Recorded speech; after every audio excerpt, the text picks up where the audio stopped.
En el año 1999, Mary Neal, cirujana ortopédica, viajó desde su natal Estados Unidos hasta una región indeterminada de Chile para, entre muchas otras cosas, practicar su deporte favorito, el piragüismo, también conocido como canotaje.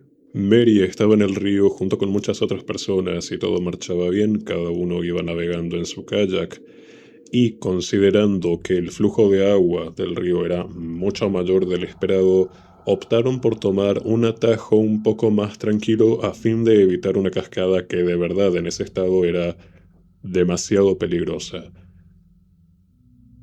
Pero por diversos errores humanos, Mary no tuvo otra alternativa que tomar este camino.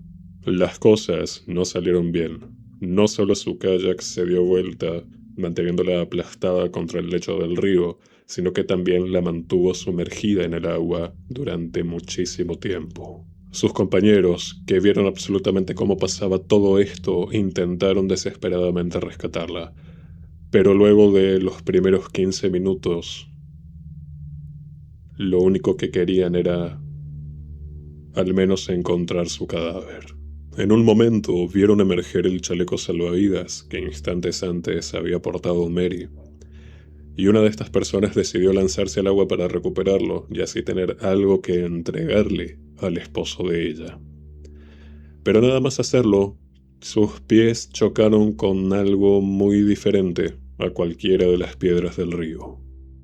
Automáticamente se sumergió y pudo traer a flote el cuerpo de Mary, que ya para ese entonces estaba frío, hinchado y de un color violáceo.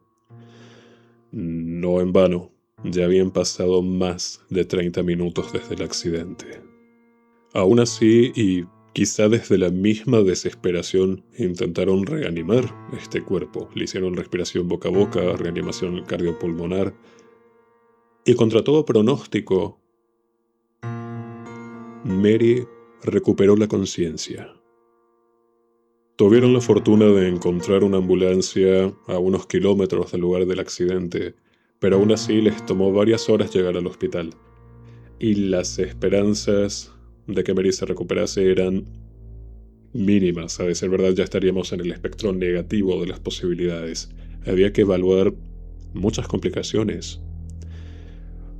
Múltiples huesos rotos, posibles hemorragias internas, agua todavía en los pulmones, y aún así, si lograba salir bien de todo esto, todavía había que evaluar el daño cerebral después de tanto tiempo en el que su cerebro no recibió oxígeno. Y otra vez, contra todo pronóstico, a día de hoy esta mujer está viva. Solo tuvo que pasar un mes en internación, más unos cuantos meses de rehabilitación, y está en perfecto estado. Pero esta no es toda la historia.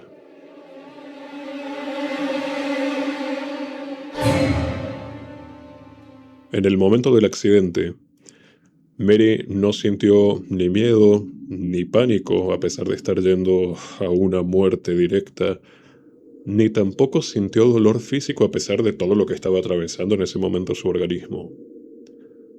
Lo que ella sintió fue cómo su espíritu se despegaba de su cuerpo, al mismo tiempo que se elevaba hacia otra dimensión muy distinta a la nuestra. En ese otro lugar, todos sus sentidos estaban amplificados y ella estaba maravillada con los colores, con los aromas de los miles de flores que adornaban un sendero por el cual ella iba caminando en compañía de otros seres, unos entes que si bien en ese momento ella no reconocía ni como familiares ni como conocidos, de alguna forma, sí sentía una especial unión con ellos, incluso yo te diría una comunión con estos seres. Seres que la fueron llevando por este sendero que te mencioné hasta un lugar abovedado, que para Mary era o el paraíso o el cielo, o al menos la antesala, el paso previo a entrar a este lugar. Y mientras ella estaba ahí, completamente feliz y en paz,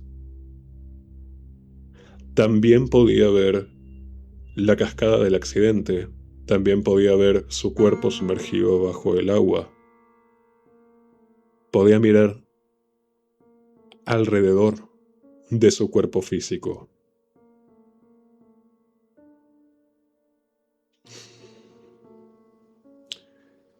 Pero estas voces, estos entes que se comunicaban con ella en ese lugar, le dijeron que todavía no era su momento de morir.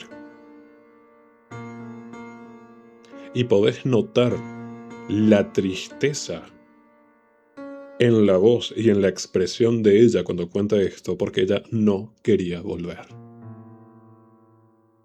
Ella quería estar en ese lugar.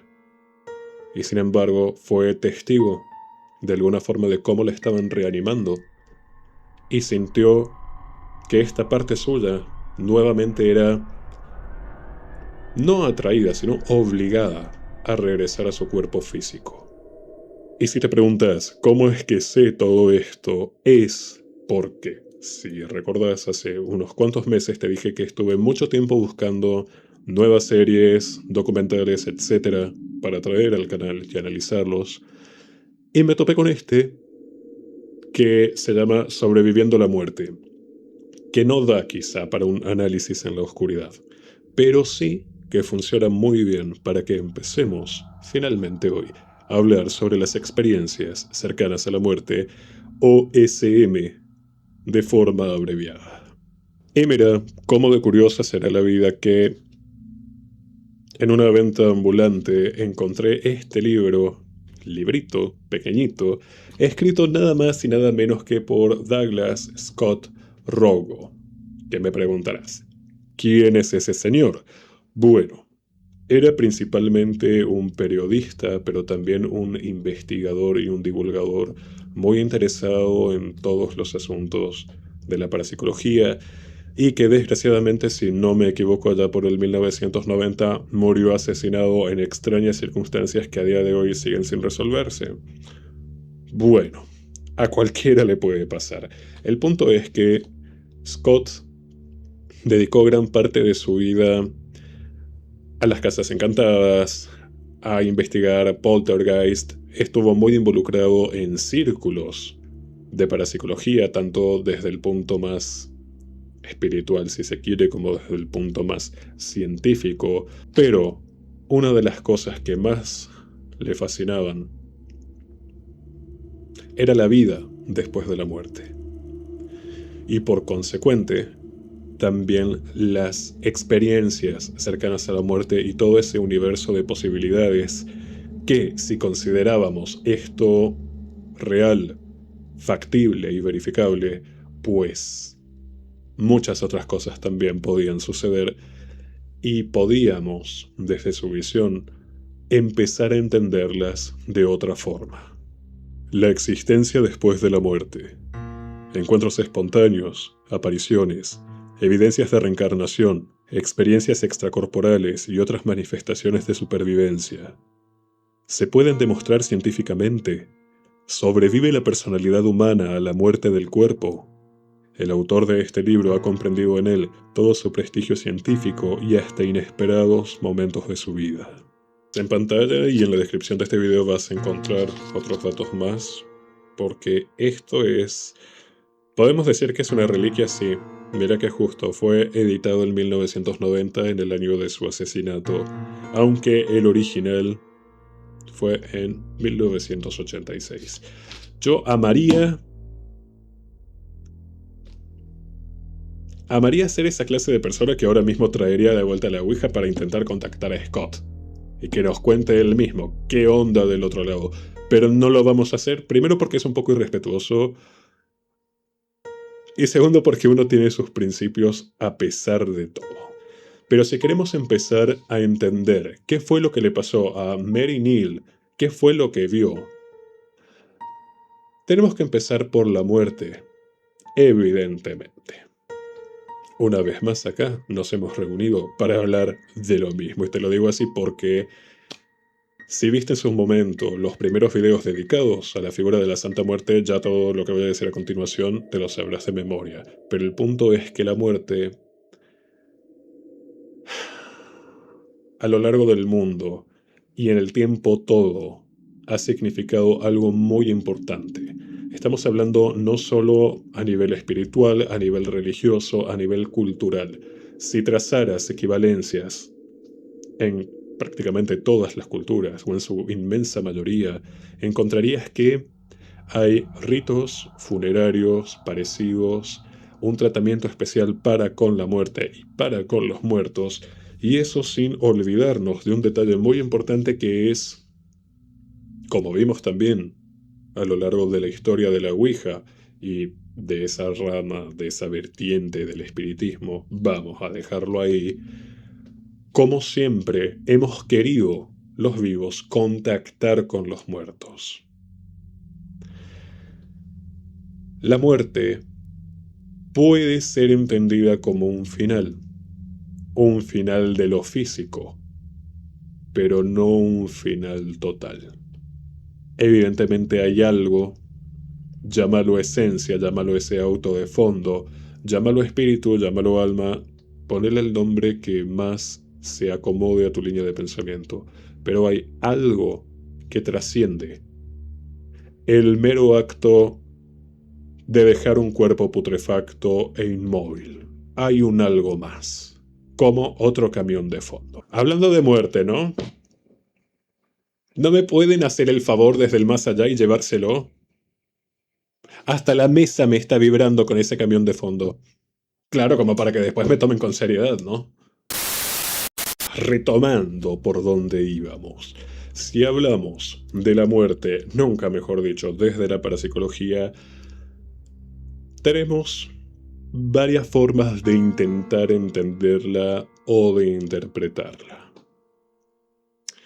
Una de las maneras es creer que el hombre primitivo creía tener contacto con los muertos cuando lo que en verdad le estaba sucediendo era un sueño. Ni siquiera podemos hablar de un contacto onírico, sino que el hombre primitivo, al soñar con la muerte, ya sea con el acto de morir, con una persona ya fallecida o con la personificación del acto de morir como tal, él lo tomaba como un contacto, ¿no? Es una visión, si me preguntas a mí, bastante reduccionista. Vuelvo a lo que te decía recién antes de ser interrumpido, y es que culturalmente, si haces un trazado histórico, suponete que la cultura de acá, sí, bueno, soñaron la muerte y empezaron a hablar al respecto de la muerte y la dotaron de un misticismo que por ahí no tenía, ni tiene. Bárbaro. Pero, ¿cómo explicas que ese misticismo también está reflejado en esta cultura y en la otra y en la otra y en la otra y en la otra y a lo largo de todo el globo terráqueo y a lo largo de los años y entre civilizaciones que no tenían una conexión entre ellos, no existía un intercambio comercial y al mismo tiempo cultural? Por favor, eso sí que es reduccionista. Esa teoría a mí se me queda chica, porque vemos templos dedicados a los muertos, espacios sagrados dedicados a los muertos y al mismo tiempo custodiados y cobijados por los mismísimos muertos. Vemos ofrendas hacia los muertos, la necesidad de congraciarnos a veces con ellos, o para que nos dejen en paz. No importa mucho el motivo de una ofrenda como tal, no en este caso. Tenemos nuevamente la cuestión de sí, de querer contactar permanentemente con los muertos. Quizá los seres humanos nos creemos demasiado como para aceptar simplemente que al dejar de respirar, toda nuestra existencia termine y concluye. Pero, oh casualidad, toda la humanidad ha tenido esa misma sensación. Y por eso hemos inventado cultos, religiones, rituales, etc. Solo porque tenemos miedo de un más allá donde no estemos incluidos. En fin, el abanico de los muertos y de la muerte es verdaderamente inabarcable, y cuanto antes entendamos que erigimos nuestras vidas de acuerdo a cómo interpretamos el final de las mismas, quizá nos sea mucho más fácil sobrevivirnos a nosotros mismos. Pero cuando hablamos de muertos, también tengo que presentarte otra teoría con la que yo evidentemente estoy mucho más de acuerdo. Si antes decíamos que el hombre primitivo soñó la muerte y que de ahí empezó a tener una relación con ella, ¿qué tal si cambiamos un poco los roles y consideramos que todas esas fábulas, mitos, leyendas, historias de fantasmas vengativos, de fantasmas que vuelven con un mensaje, de fantasmas que nos cuidan y nos protegen, qué tal si todo eso está cimentado no en soñé con la muerte, sino en tuve de verdad un contacto directo con la muerte y o con los muertos?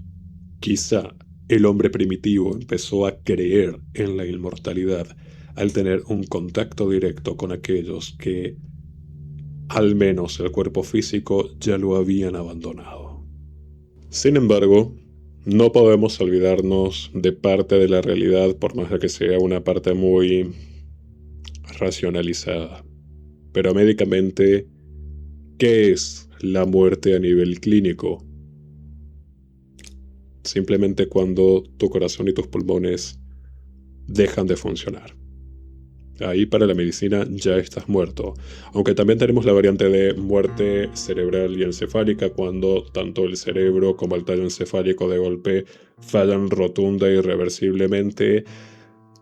Y si bien se puede hacer hoy por hoy que tu corazón y tus pulmones sigan funcionando artificialmente, a nivel médico, en la gran mayoría de los casos donde no hay una esperanza de posible recuperación cerebral, estás muerto.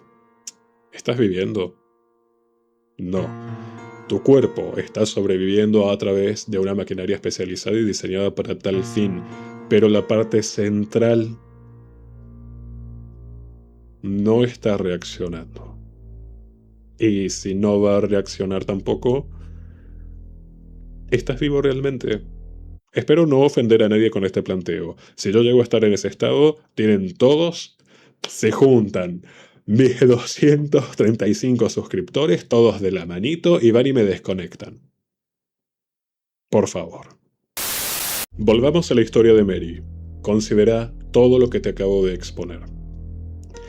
Estuvo todo su organismo y principalmente su cerebro más de 30 minutos sin recibir oxígeno. Y capaz yo soy muy desconfiado, pero te aseguro que debajo de la piragua o del kayak, sumergido en el agua, pues no había un respirador artificial. O sea, su organismo no estaba siendo asistido de ninguna manera.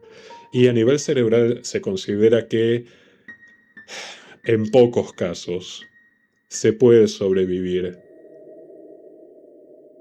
Más o menos tenés una esperanza de hasta 5 minutos sin oxígeno en el cerebro, pero ya vas a tener unas secuelas importantes, graves directamente. Se considera que a partir de los 6 hasta los 10 minutos, la posibilidad de supervivencia a nivel cerebral es prácticamente nula. Y si eso pasa a un máximo de 10 minutos, ¿qué pasa con Mary después de media hora? ¿Es Mary entonces una suerte de supermujer? Mira, no sé yo qué entenderás por super, pero en este caso me parece que sí.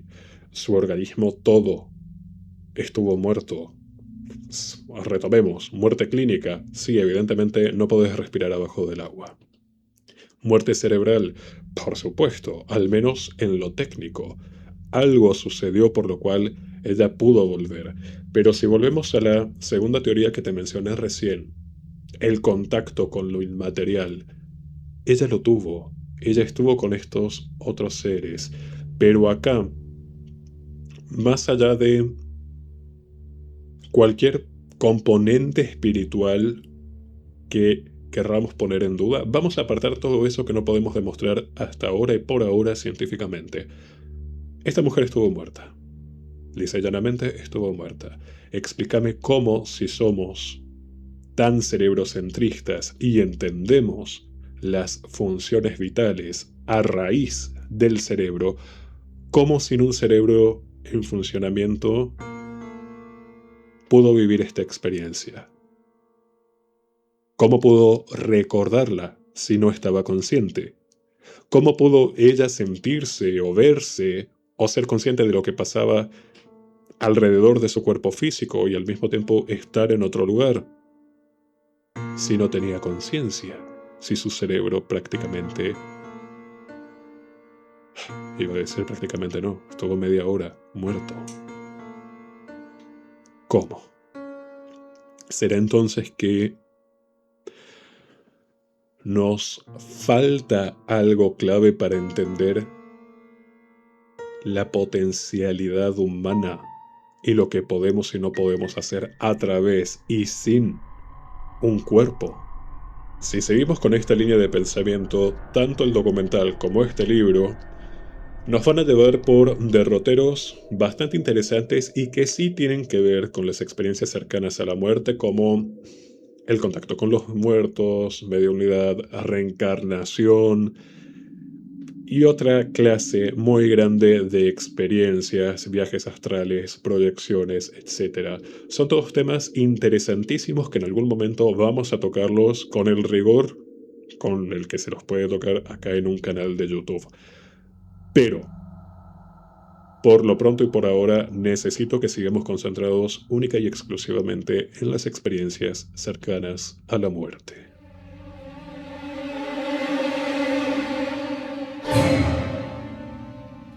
Si me preguntas cuándo empezó toda esta fiebre de entender qué sucede cuando morimos, bueno, la respuesta es clara, desde el inicio mismo de la humanidad. Pero cuando hablamos de las experiencias cercanas a la muerte, hay a nivel histórico un hito bastante interesante. En 1967, un excéntrico explorador de Arizona llamado James Kidd fue declarado legalmente muerto. Había desaparecido en 1949 en el desierto que rodea Phoenix. La grotesca particularidad que hizo famoso el caso fue que el explorador dejó alrededor de $175,000 en su cuenta de banco y un testamento fechado el 2 de enero de 1946. Allí establecía que el grueso de su herencia debía destinarse a la investigación de alguna prueba científica que dé cuenta del alma de un ser humano que emigra en el momento de la muerte. Imagínate la oportunidad que muchos buitres vieron con tal de hacerse con este dinero, ¿no? La iglesia tenía algo que decir, los filósofos tenían algo que decir, la medicina más ortodoxa tenía algo que decir, mediums, clarividentes, incluso seguro hasta el verdulero de la cuadra al lado del juzgado sabía qué decir con la esperanza de agenciarse todo ese dinero. Pero este caso real, conocido como el juicio del alma, más allá de todo lo bizarro que pudiera parecer, fue el disparador para que la muerte y el proceso de morir, y lo que se supone que nos pasa una vez que nos despedimos de esta tierra, empezara a ser estudiado con un poco más de rigor, incluso me atrevería a decirte científico. Uno de los litigantes del caso fue el Dr. Gardner Murphy, psicólogo estadounidense especializado en la psicología social y de la personalidad, cuyos aportes fueron y son a día de hoy tan importantes que los seguimos utilizando no solo en lo referido a la psicología social, sino también a la vertiente más humanista. Pero este hombre, bastante fascinante por cierto, también estaba involucrado en la parapsicología de hace 100 años atrás, e incluso llegó a ser presidente de la Sociedad Psíquica Británica o algo así. Aparecer en pantalla bien escrito, no me pidas más, no me pidas más. El punto con el señor Murphy fue el siguiente. Él no podía en el tribunal demostrar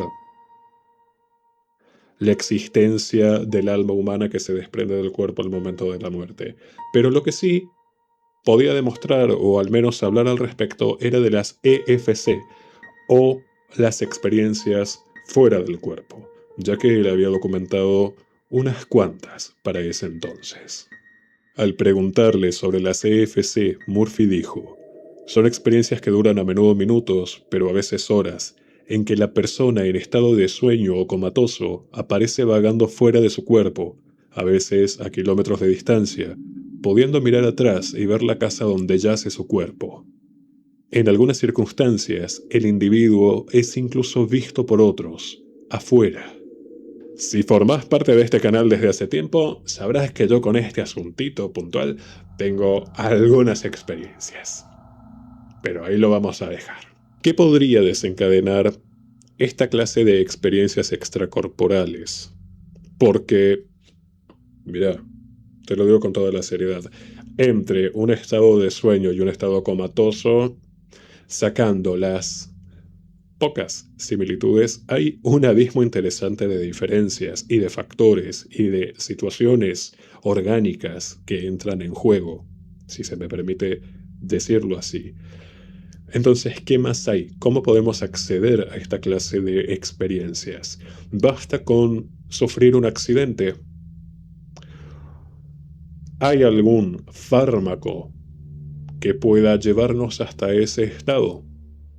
¿Hay algo administrable? ¿Hay alguna forma de inducir estas experiencias? Estas fueron algunas de las tantas preguntas que se tomaron para continuar con la investigación e intentar determinar lo que James Kidd pretendió. No en su lecho de muerte, pero sí al momento de hacer su testamento. Pero para no aburrirlos con datos históricos, estadísticas, estudios y 1500 apellidos muy complicados, y te lo digo yo con mi apellido complicado, pero como a mí nadie me va a estudiar el día de mañana, nadie se lo va a tener que aprender. Nadie se va a tener que aprender mi apellido. No, al menos por mí no, ¿eh? Quizá por algún otro familiar.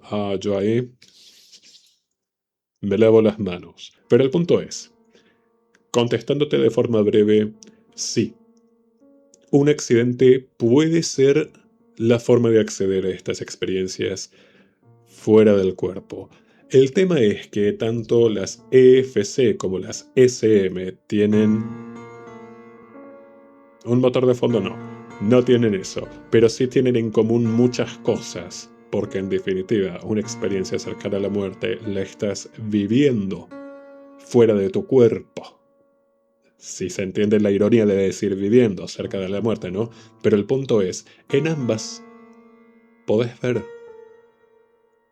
tu cuerpo físico por un lado, estás desprendido de él, has terciarizado tu organismo. Lo que cambia, quizá, es la forma en la que accedemos a ese estado para determinar cuándo es una experiencia fuera del cuerpo seca y cuándo es una experiencia cercana a la muerte al uso. Quizá la única diferencia entre estos dos conceptos es la profundidad de la experiencia como tal. En 1981, el doctor Michael Sabun fue invitado a hablar sobre las SM en el encuentro anual de la Asociación Psicológica Norteamericana en Los Ángeles, y su aporte fue de verdad determinante. Se interesó en los casos de pacientes cardíacos de su hospital y pronto le impresionó que en todos los casos los informantes habían visto y descrito sus experiencias cercanas a la muerte con una exactitud muy por encima del conocimiento médico del hombre común.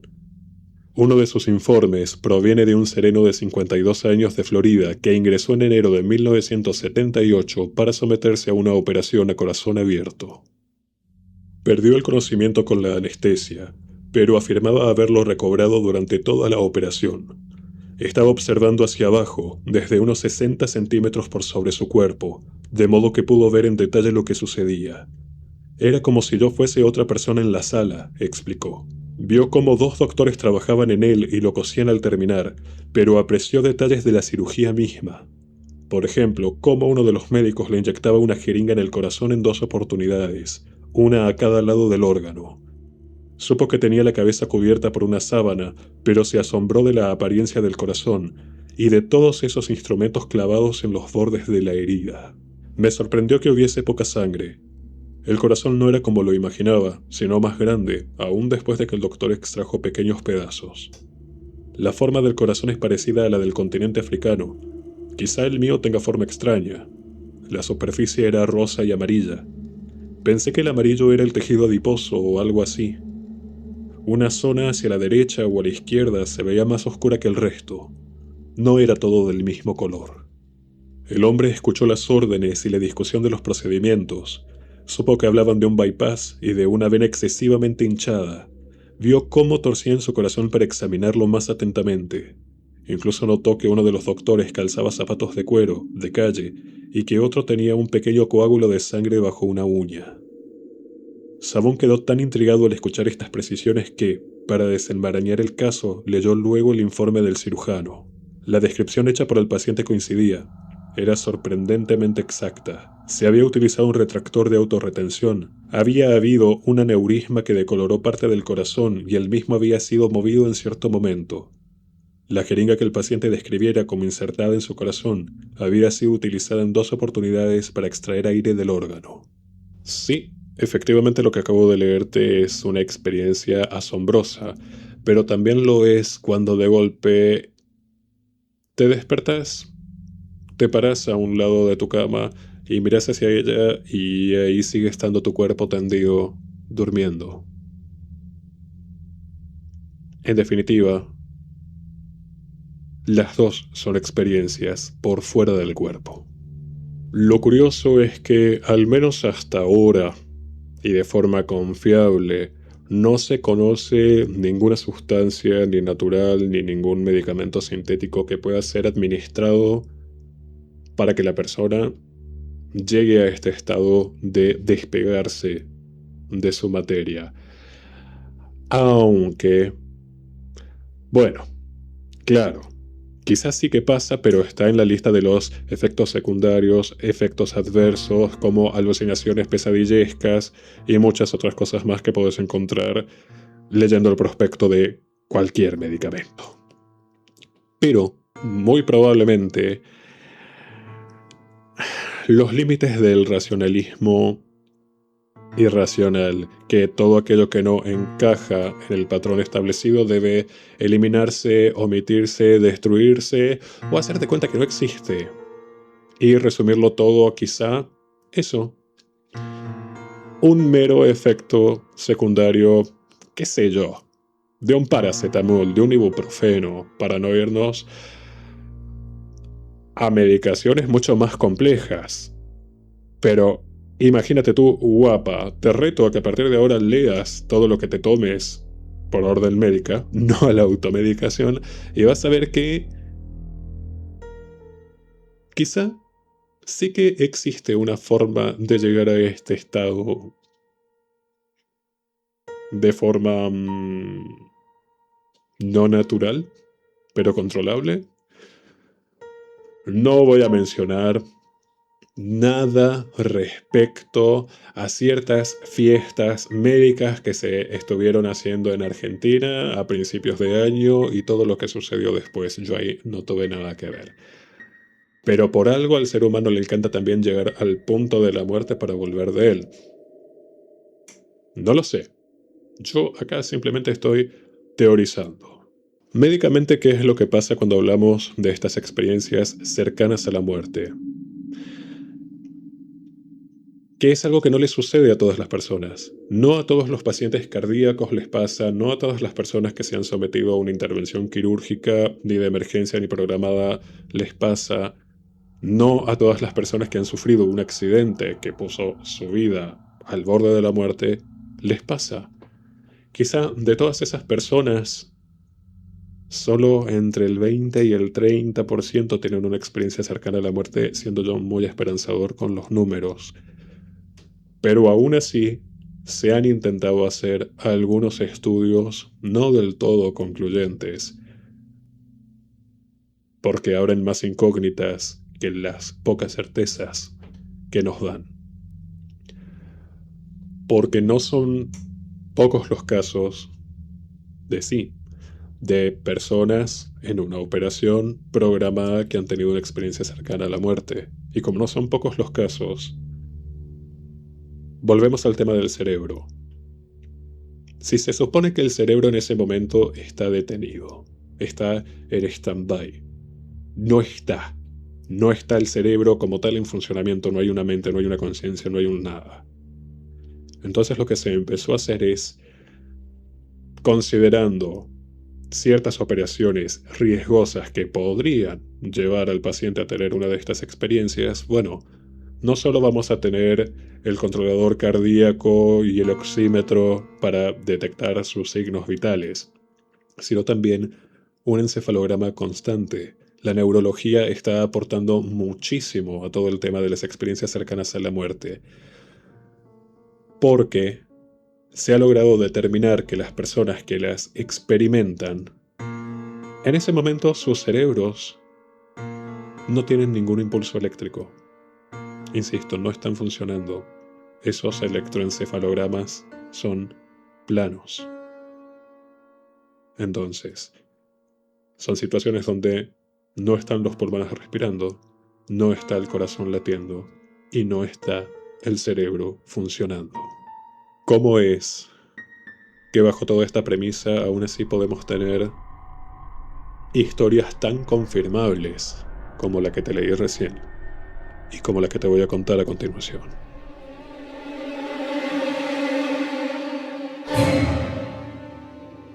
Stephanie, luego de varios intentos fallidos de fecundación in vitro, logró quedarse embarazada de su segundo bebé. Y todo marchaba con la normalidad esperable hasta que en la ecografía programada para la semana 20 le detectaron placenta previa. Una situación orgánica que podría llegar a poner en peligro la vida tanto de su bebé como la de ella, pero estadísticamente tampoco era como lo más grave, o no por tenerla ya ibas a pasar por todo eso, ¿se entiende? Era, bueno, sí, tenés esta posibilidad, pero no significa que necesariamente te vaya a ocurrir. Sin embargo, a partir de esta noticia, Stephanie se convenció de que ella iba a morir el día del parto. Empezó a tener mucho miedo, alimentó este temor buscando mucha información respecto a esto de la placenta previa y las posibles complicaciones, y compartió todos sus temores con su marido, que desde ya te lo digo, ni 5 de pelota le dio. Jonathan, creo que te llamabas, sos un imbécil, ojalá Stephanie te deje. Pero también, más allá de eso, compartió sus temores con su médica obstetra, que era quien le llevaba todo el asunto del embarazo. Y ella sí que intentó aportarle calma, aportarle seguridad, diciéndole que todo iba a salir bien, que ella iba a estar ahí, que no había nada grave que pudiera pasar. Pero sin embargo, ese presentimiento, esa sensación de algo negativo, no abandonaba su cuerpo. Los meses fueron pasando, pero en un momento del embarazo, que también acá vos vamos a hacer el listado de, desequilibrio hormonal, bla, bla, bla, bla, bla. En un momento del embarazo, Stephanie empieza a tener una suerte de alucinaciones. Alucinaciones muy curiosas porque todas tenían que ver con lo mismo. Ella veía algo líquido, imagínate, no sé, desde una botella de refrescos hasta el agua de la fuente de la plaza, y era ver el agua, ver el líquido normal que tenía que haber en ese lugar, en ese momento, en ese objeto, y ver cómo automáticamente se transformaba en sangre. Ella, asustada, después de una de estas experiencias y convencida de que estaba teniendo una hemorragia, va al hospital de urgencias, y afortunadamente no le pasó nada, ni siquiera era una falsa alarma. Físicamente estaba bien. Pero semanas más tarde sí empezó a tener de verdad una hemorragia y fue al hospital nuevamente de urgencias y le ingresaron inmediatamente ya directo a la sala de parto para preparar la cesárea de emergencias. Y en un primer momento todo salió bien. Logró dar a luz a su hijo Jacob, que estaba sano. Pero segundos más tarde, Stephanie entró en paro. En ese estado fuera de su cuerpo, es como si ella fuese una persona más en el quirófano. Veía la posición de las enfermeras, del anestesista, de su doctora, escuchaba los gritos, veía lo que hacían, cómo manipulaban el instrumental, cómo intentaban resucitarla, y al mismo tiempo era consciente y podía ver la sala de esperas donde estaba su hija, su primera hija, junto con la niñera, y también podía ver cómo el avión donde venía su marido viajando acababa de aterrizar en el aeropuerto. Y eso sin contar que sí, que también llegó a encontrarse con, según ella, ciertos antepasados de su familia. Más allá de todo lo que percibía por fuera de su cuerpo, lo que le estaba pasando a su organismo es conocido como una embolia de líquido amniótico, donde evidentemente el líquido amniótico con otros residuos y células fetales entran al torrente sanguíneo de la madre y esto causa una grave inflamación como un estado alérgico súbito que, por consecuente, termina ocasionando un fallo cardiorrespiratorio y una gran hemorragia. Y a decir verdad, si bien es poco frecuente todo este cuadro, generalmente es fatal. Por suerte, lograron salvarla, y Stephanie solo estuvo muerta, clínicamente hablando, 37 segundos. Una vez estabilizada, la pusieron en coma inducido durante unos 6 días, y luego, bueno, ella tuvo que lidiar con una insuficiencia renal e incluso volver a aprender a hablar y volver a aprender a caminar. Pero cuando pudo hacerlo, cuando estuvo preparada y bien rehabilitada, una de las primeras cosas que quiso hacer fue hablar con su doctora. Y le contó todo lo que ella había visto en ese momento. Y su doctora casi se muere de la impresión, porque su relato coincidía exactamente con todo lo que había pasado en el quirófano durante esos 37 segundos. Y era imposible que ella lo supiera. Estaba muerta, y si no querés decirlo así a lo bestia, bueno, estaba inconsciente, y aún así sabía de cada grito, de cada expresión, de cada acto. Simplemente increíble. Te menciono este caso en particular porque habrás notado que Stephanie comenzó con una suerte de premoniciones antes de que todo esto le sucediera. Aunque lo cierto es que las premoniciones, por lo general, suelen empezar después de vivir una experiencia cercana a la muerte. A decir verdad, Mary, la mujer del primer caso que te comenté, en su estado, en ese otro plano, tuvo una revelación. Esos seres, esos entes que estaban a su alrededor, le dijeron que su hijo mayor, de aquel entonces 8 o 9 años de edad, iba a morir joven. Ella volvió a la vida con esa información, sin saber cómo, sin saber cuándo, sin saber por qué. Y durante largos años vivió con esa angustia de no saber cuándo es que su hijo iba a morir. Pasan los 16 años, cumple 17, 18, 19. Y ya cuando el temor de ella se había diluido al decir, bueno, mi hijo ya no es tan joven, ya no se va a morir, no al menos de esa manera,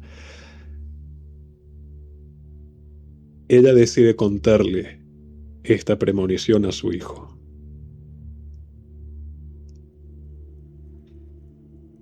Y luego de que él cumplió 20 años de edad, simplemente fue atropellado por un auto que lo mató instantáneamente.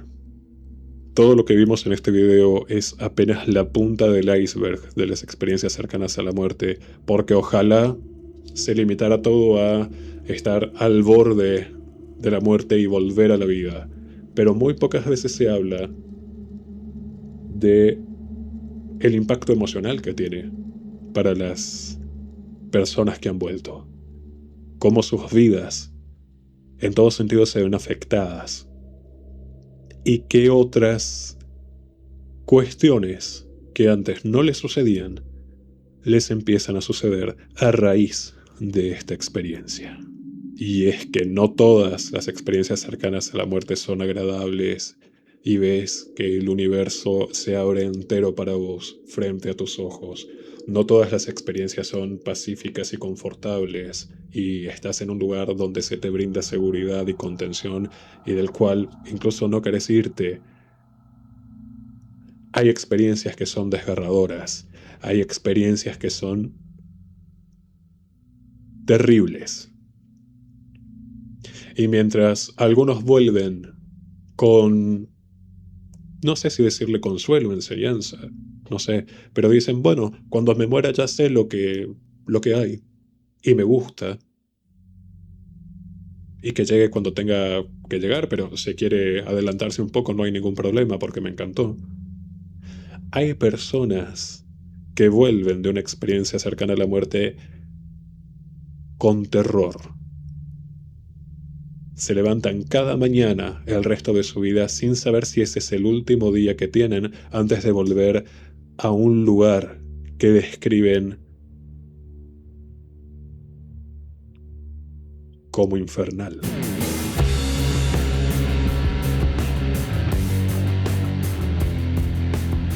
Si te gustó el video, te invito a que te suscribas a este canal, actives las notificaciones y me dejes tu comentario con todas las preguntas, dudas, teorías e hipótesis que quieras respecto al tema de hoy, porque en videos futuros te prometo que te voy a llevar hasta lo más profundo de las experiencias cercanas a la muerte. Quizás suena muy amenazante. Bueno. En pantalla estás viendo mi Instagram para que me sigas y contactes en caso que quieras, desees o necesites una consulta privada conmigo, y en caso que quieras enviarme tus recomendaciones, sugerencias o denuncias, podés hacerlo a través de esta dirección, donde también podés contarme tus historias y experiencias personales con el mundo del esoterismo. Y si tuviste una experiencia cercana a la muerte, por favor. Yo no tuve, ¿eh? Yo hasta el día de hoy, hasta el día de la grabación de este video, no he tenido ninguna experiencia cercana a la muerte. Y no porque no haya estado cerca de la muerte. Esa es otra historia. Pero quizá en algún momento, tal vez, te cuente algunas experiencias que han tenido personas muy cercanas a mí. Tengo que consultarlo con ellos y lo tengo un poco difícil porque algunos de verdad ya se murieron del todo, así que la gestión administrativa es un poco más compleja de lo habitual. Pero por lo pronto, mira, muchas gracias. Y si todo marcha bien, hasta pronto.